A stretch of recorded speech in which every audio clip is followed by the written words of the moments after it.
So what's been happening in the world of wrestling, young Anthony? There's some very big news hot off the press just this afternoon. With one Jeffrey Nero Hardy getting his X amount of DUI. Yeah, picked up and arrested again. It's becoming quite an issue now, isn't it? It's as you said, X amount. I mean, it's countless now. Yeah, he's got honest. Right, he needs to give up. He needs to give it up. Well, I don't know if he needs to give it up, but he needs to get sorted. You know, because whether he's wrestling or not wrestling, it's going to keep happening. I think he needs to probably put wrestling in the rear vision mirror. I think every time recently I've seen him wrestle, he looks like he's in pain. You know, the swanton off the top. You know, when he lands, he looks like he's hurting himself when he's landing. Now, I think the expiry date is on Jeff. You know, as the same with Matt. You know, and I was big fans of the Hardys. You know, still am a big fan of the Hardys. But I think it's better for them now to maybe start looking at management. And with Jeff's always had substance abuse issues. Yeah. So does this really surprise anyone? Probably not. You know, for his sake, hopefully he was just having too much to drink, and it's not a regular thing now. Because if it is a regular thing, he needs to get himself sorted out. Yeah, look, he's. I mean, and you better than anybody, Mike, would know. You know, when you put your body through years and years of abuse, in the ring, you're just racked with pain all the time. And at the level they perform, and at the frequency they perform, there's no real recovery time.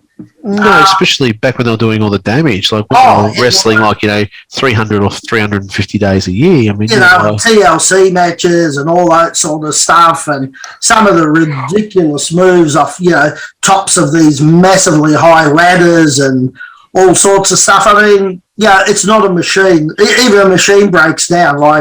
So the human body can only take so much, and for entertainment and for their craft, they've literally given their life and their body, and you respect anyone who's laced up a pair of boots and gone in and done that. But if you're not recovering and you're just hurt and tired and sore all the time, and painkillers or drugs or alcohol or whatever it might be, as you are out, you're right. You just, as much as you love it, you got to give it away.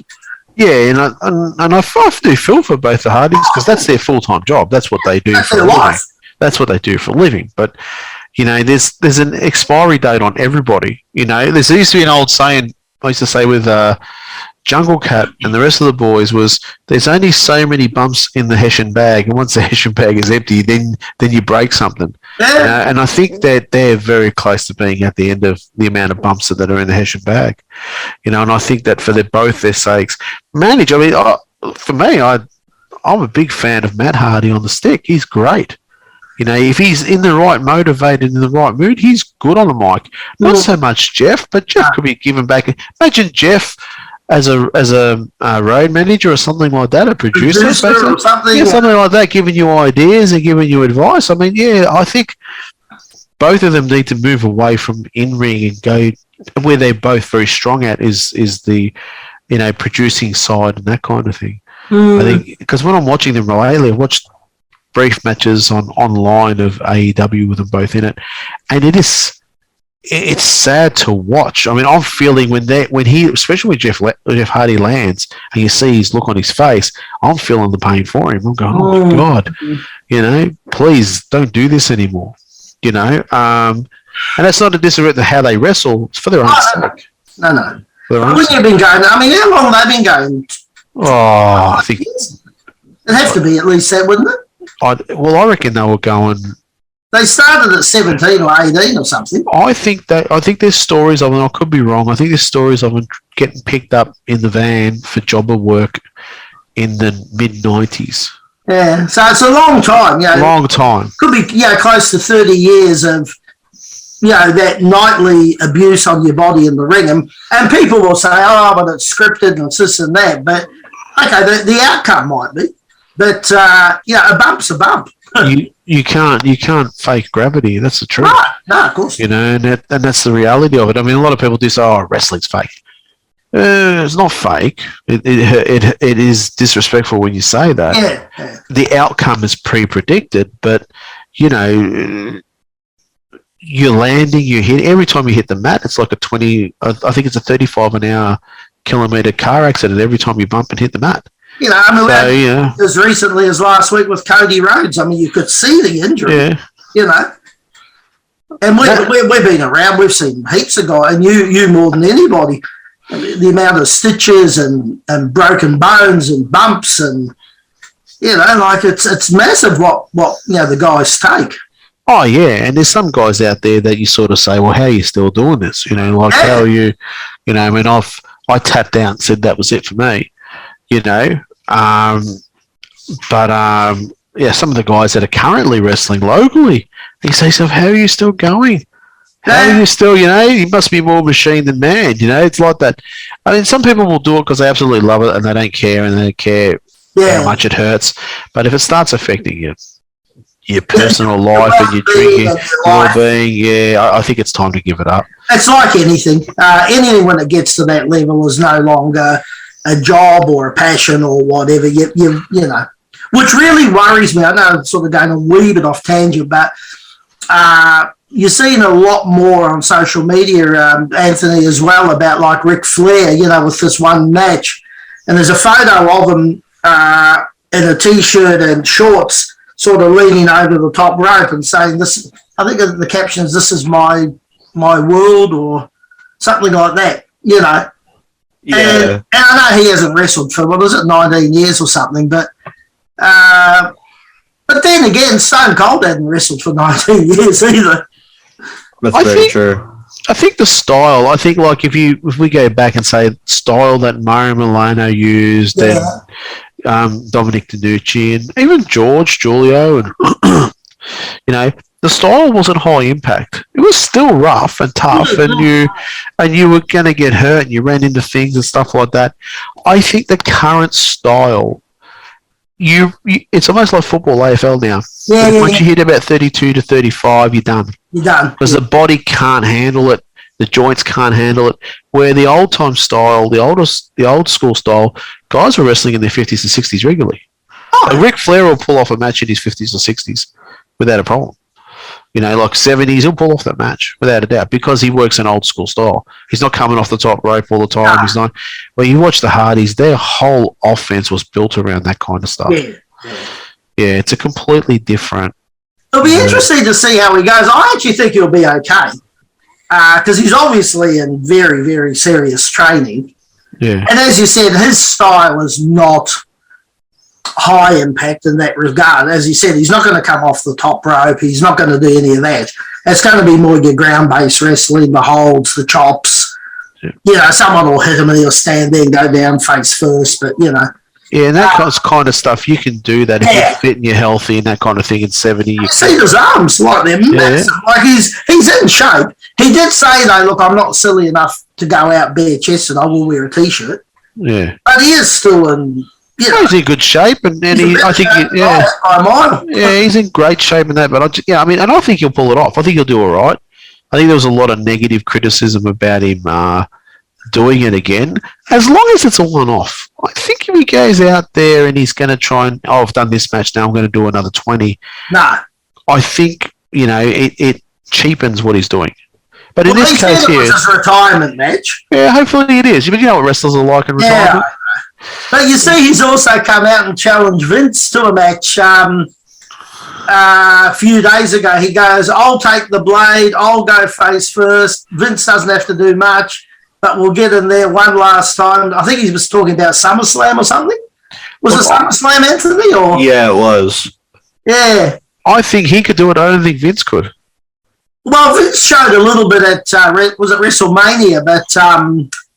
and that's probably where he's got the idea. He's seen Vince in there and thought, well, maybe there's enough there that he could do something. And then... I don't think you could stretch 5 or 10 minutes out of Vince. You don't think so? No, I think whatever's going on with Vince now, he couldn't even set himself up for the stunner. No. No idea, you know. I don't know what's going on with Vince, because even when he talks like a person who's suffered a stroke. Funny you should say that. I was just going to say to you, yeah. I don't know if he has. I don't know nothing about his personal medical history or anything. I have no idea. But I had relatives that have suffered strokes over the years. Yeah. And that's why with the concussions I got out of wrestling, because I was sort of worried about having a stroke, right? And that's how they end up with this real gravelly voice, because it's hard to talk, because generally you never get back half your mouth again. It doesn't seem to work right. Yeah. It changes the way you speak and your speech patterns. And he does look like a guy, sounds like a guy, and moves like a guy that's had some form of stroke or something like that. I don't know if you're getting it. It may have been mild. I mean, I remember years and years ago my dad had a stroke. And it generally affects one side of the body, left or right. Yeah. But he didn't really get overly affected. He was a little tiny bit, but if you didn't know, you wouldn't know. So and Vince has always been fit and strong and, well, you assume reasonably healthy and that. So he may have had a very mild one, but I wouldn't be surprised in the slightest if he had one. Yeah, so I think that's where that falls apart, the Ric Flair kind of thing. It falls apart. And like I said, I mean, the real money match would be him and Rick Steamboat. Steamboat Paul didn't want to do it. Yeah, that would have That's the money match. Yeah. You know? The only other person who could probably do a match with Ric Flair, if you're going to go complete nostalgia, is maybe Sting. Well, Sting is still working, so... Yes. So Sting and Flair could be interesting. Yeah. You know? So, you know, if you didn't blow your knee out, you wouldn't have beat me anyway. Even if you did blow your knee out, you know, you were never as good as me. You just use the knee as a fake. That Flair starts that kind of drama with him, comes out as the heel, use Sting the face look. It could be interesting. People might buy tickets for that. Well, they reckon this show where Flair's wrestling whoever he's going to wrestle. Was it 24 or 48 hours, Anthony, it sold out? I can't remember if it was 24 or 48, but regardless, the arena completely sold out. I think you're right. In a day or 2 days, you know. I think you're right. And he's in there with, I think who's he partnering with? Is it FTR? Yes. Yeah, against the... Midnight Express. Nah, it'd be Rock and Roll Express. That's the one, yes. And who's their partner? Is it according to Flair, he said that the third person is currently sorting the situation out. Yes, he did too. Yeah, but we don't know who. Well, that could be Sting. No, I was just going to say, it could be. I wonder if it's Sting, if they're going to sort of allow him to do this. Because what's it coming under? Is it AEW or NWA? Or I think it's just a show. Just like an independent. Yeah. So maybe, yes, Sting would have to get some sort of clearance from AEW, but I wouldn't have thought they'd block him for that, would they? Any publicity is good publicity for your guys. Yeah, Tony Khan, well, technically has FTR on the books under ROH and for AEW. Rock and Roll Express, they're NWA, but I think they're completely independent. I think they're just, they are. Right. I can't see why they wouldn't let Sting do it.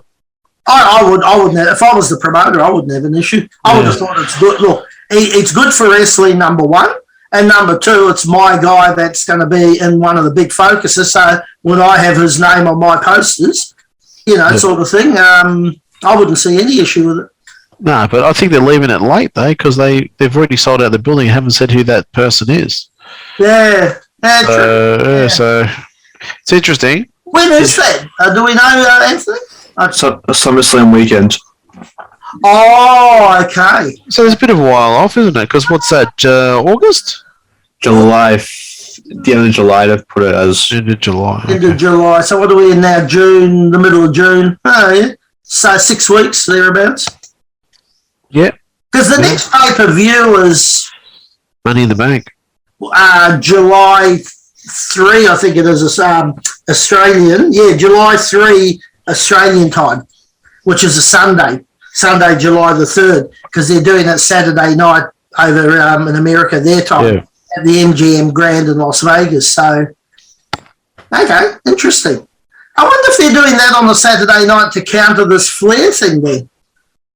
Because normally the WWE pay-per-views are on a Sunday night over there. I don't know. I just thought of that now as we're talking as to... I like being on a Saturday night their time because it means we can watch it Sunday our time.